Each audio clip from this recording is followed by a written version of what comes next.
Now, let me ask you, you got mercury, you have things like fluoride, you have then root canals. Do you find one is worse than the other, or all of them kind of the same damaging principles in dentistry?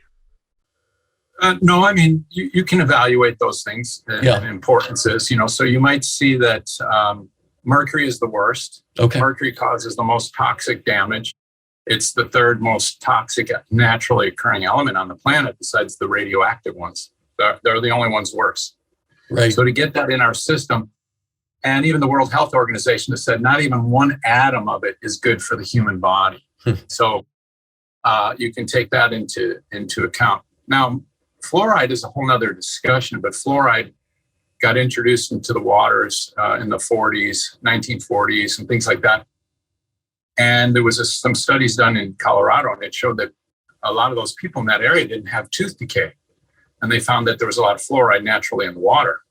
So they assumed it was from the fluoride, not the fact that they just had better hygiene, they took better care, they had less sugary things, et cetera, right? So what they did is they started contracting with different companies to dump their aluminosilicate waste or fertilizer waste that had some of that in there into the water supply and would fluoridate the water. So it's not even a pharmaceutical grade type of fluoride, right?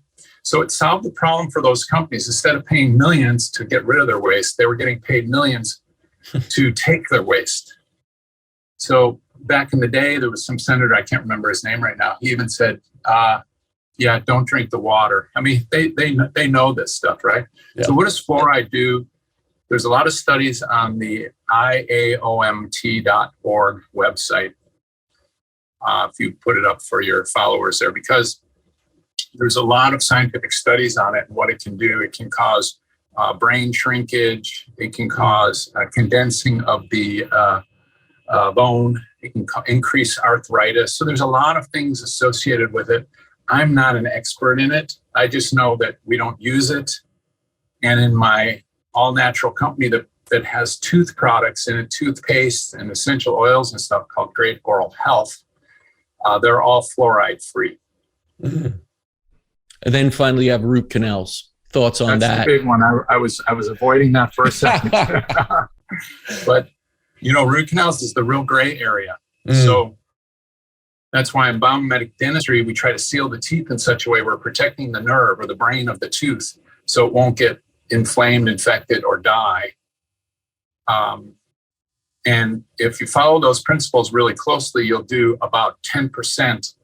You'll only do 10% the number of root canals that you did in your traditional practice. It's that big of a game changer. But if a person does need a root canal, what's the controversy?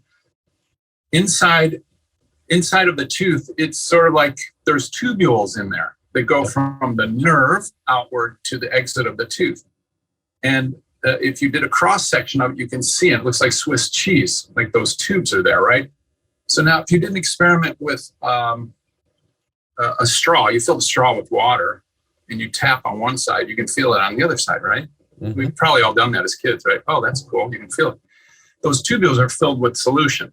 And that solution, if you get a cavity on the outside, it sort of presses and it feels like you have nerve pain. That's the pressure against those fluids. What happens when you do a root canal, you take the whole nerve out, but there's thousands and thousands of miles probably of these dental tubules inside the tooth.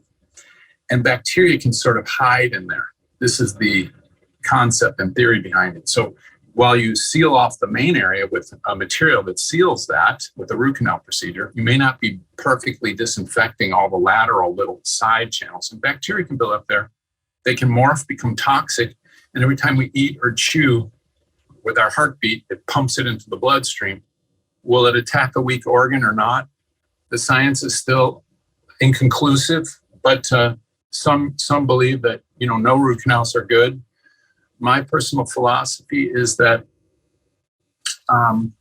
if you're going to do it the best way you can. And there's a procedure called gentle wave and also laser treatment where it can disinfect that entire tooth surface. And then if it's sealed, it may by chance not allow bacteria to harbor in there. And then it should probably be okay.